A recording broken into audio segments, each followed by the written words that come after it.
Au nom du Père, du Fils et du Saint-Esprit. Bien-aimés de Dieu, l'évangile de ce dimanche peut être entendu, comme nous y invitent les lectures que nous venons d'entendre, comme une parabole. Il y a deux cortèges, un cortège qui va au cimetière, à la mort, à la corruption, et un cortège qui va à la résurrection. Et l'invitation, évidemment, est de choisir le second cortège, parce que c'est le cortège où les gens qui sont là sont derrière le Christ parce qu'ils ont entendu sa parole et ils l'ont ressenti comme une parole dite avec autorité, non pas comme nos scribes et nos savants, etc. Et nous sommes invités donc à être là, à être vraiment prendre au sérieux ce que nous dit le Christ quand il dit « Je suis le chemin, la vérité, la vie ». Je suis le chemin, le seul chemin. Le seul chemin, c'est pas de faire des pyramides, c'est pas de faire des grands monuments, des panthéons, etc. Le vrai chemin, c'est la résurrection. Et cette résurrection, l'Évangile nous invite à la voir comme le but de notre vie, c'est-à-dire ne pas en rester à tout ce qui est mortifère, mais avoir ce dépassement qui sera et qui est déjà la résurrection.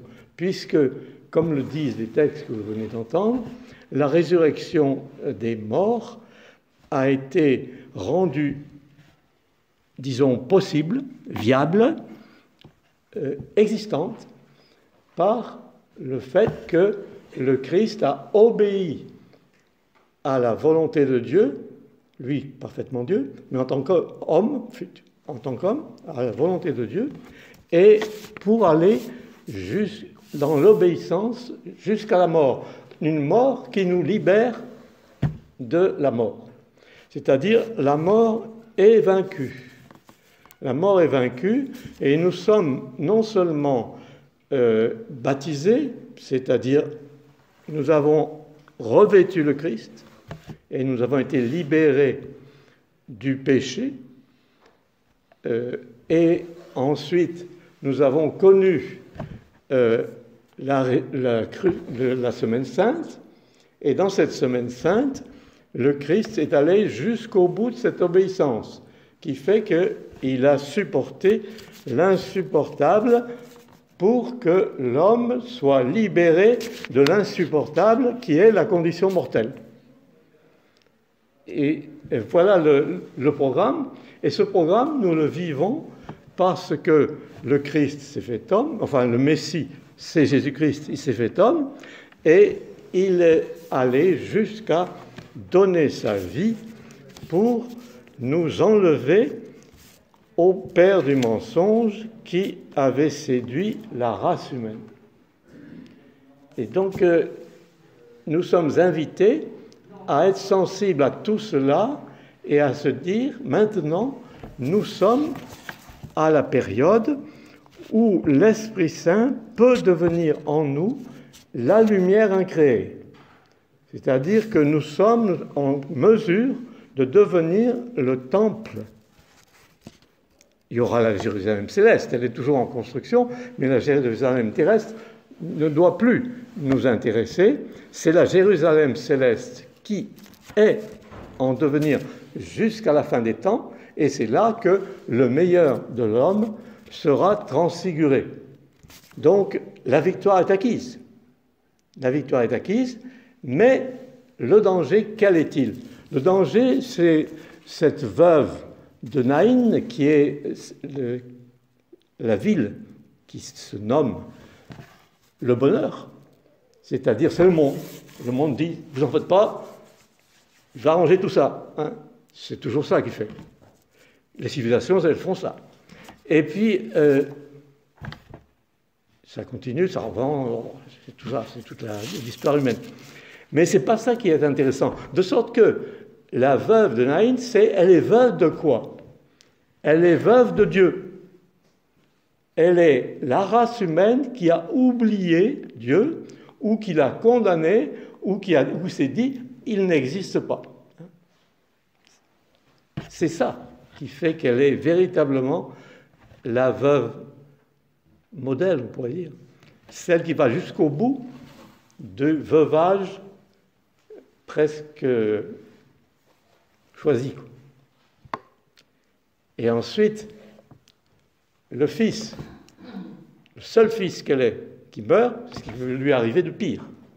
Alors, elle pensait aller vers le bonheur, elle pensait, etc., et puis elle est dépouillée complètement. Et quand est-ce qu'elle retrouve vie? C'est lorsque le Christ vient, et contrairement à Élie, il n'a pas besoin d'invoquer Dieu, puisqu'il est en même temps homme parfait et parfaitement Dieu, il dit simplement la parole « lève-toi ». Et le Fils se lève et parle. La parole étant justement ce qui nourrit l'esprit.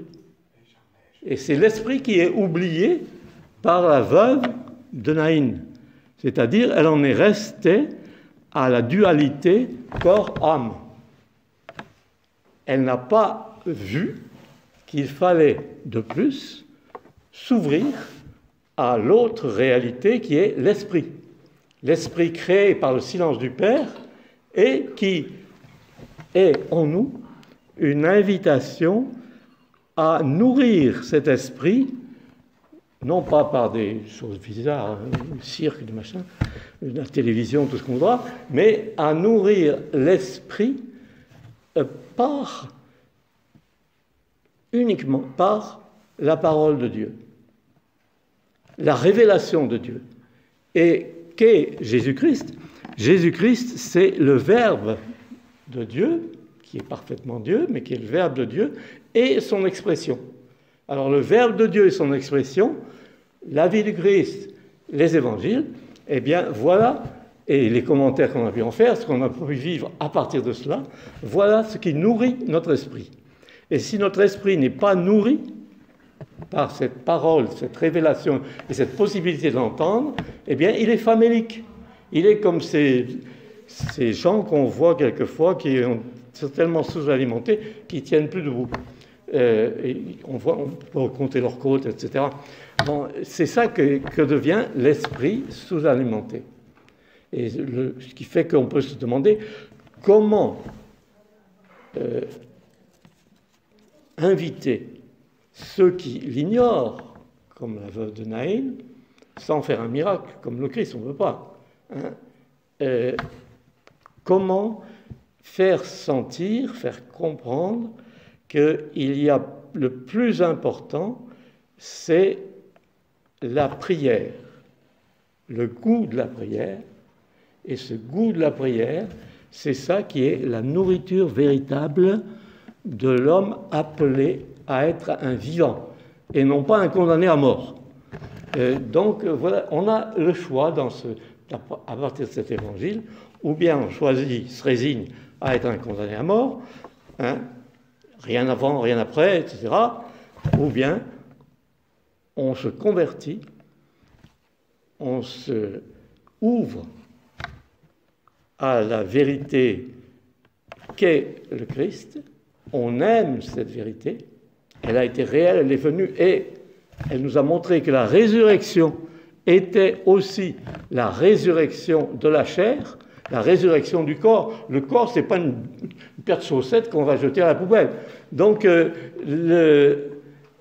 il y a cette invitation qui demeure et qui fait qu'on devient à ce moment-là sensible à l'existence même du Fils de Dieu, Fils de l'homme.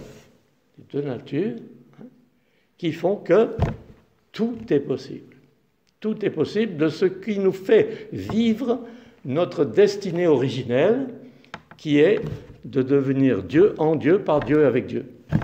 Que ce soit là notre programme.